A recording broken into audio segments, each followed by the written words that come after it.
Ang mabuting balita ng Panginoon, ayon sa unang sulat sa mga taga-Tesalonika,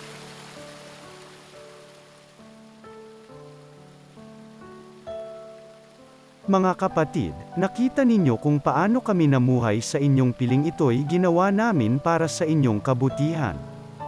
Tinularan ninyo kami, at ang Panginoon. Tinanggap ninyo ang mabuting balita, at dahil dito'y nagdanas kayo ng katikot-takot na hirap. Gayunman, taglay pa rin ninyo ang kagalakang kaloob ng Espiritu Santo. Kaya't naging huwaran kayo ng mga kapatid sa Macedonia at Akaya.